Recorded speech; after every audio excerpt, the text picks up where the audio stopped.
Adjustment அப்படிங்கிறது நான் நான் நிறைய டைம் சொல்றது என்ன அப்படின்னு பார்த்தீங்கன்னா, எந்த இடத்துல நம்ம எப்படி இருக்கமோ ம். நம்ம எப்படி இருக்கமோ அதுதான் அங்க. நம்ம வந்து ஒரு மாதிரி சிரிச்சுக்கிட்டு எல்லார்கிட்டயும் சிரிச்சு வழிஞ்சு ஒரு மாதிரி பேசிக்கிட்டு அப்படி இருந்தா, யாரா இருந்தாலும் கைப்பிடிச்சு இழுக்க தான் செய்வாங்க. இவங்க கூப்பிட்டாலே வந்துருவாங்க. எல்லா இலக்காரமாயிடும். எல்லா விஷயத்துக்குமே அப்படிங்கிறது தான் பார்ப்பாங்க.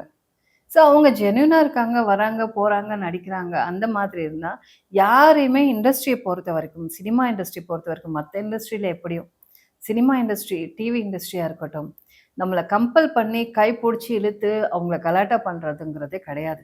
அப்படி ஏதாவது ஒரு விஷயம் நடந்துச்சுன்னா, அவங்கள உடனே வேலைய விட்டு தூக்கிடுவாங்க. கடைசி வரைக்கும் அவங்க மறுபடியும் உள்ள வரவே முடியாது. அதுக்கு தான் ஒவ்வொரு யூனியன் எல்லாமே இருக்கு. அதை மீறி பயந்துட்டு நிறைய பேர் பண்றவங்க இருக்கலாம். சரி, நமக்கு அடுத்தடுத்து வாய்ப்பு கொடுக்கணும் அப்படின்னு சொல்லிட்டு. ஒன்ஸ் நீங்க தவறு செஞ்சிட்டீங்கன்னா, யார் கூடவோ போய் அவங்களோட ஃப்ரெண்ட்ஷிப் ஆயிட்டீங்க. ஏதோ ஒண்ணு ஆயிடுச்சு அப்படின்னா, நெக்ஸ்ட் உங்கள கூப்பிடவே மாட்டாங்க. அது தவறான ஒரு விஷயம். நான் அன்னையிலேருந்து இன்னைக்கு வரைக்கும் நான் ஏதோ நல்லபடியா போயிட்டு இருக்கேன்னா, இன்னைக்கும் அந்த நல்ல பேர் இருந்துட்டு அந்த கண்ணியத்தை நம்ம தான் பார்த்துக்கணும். ஆமா.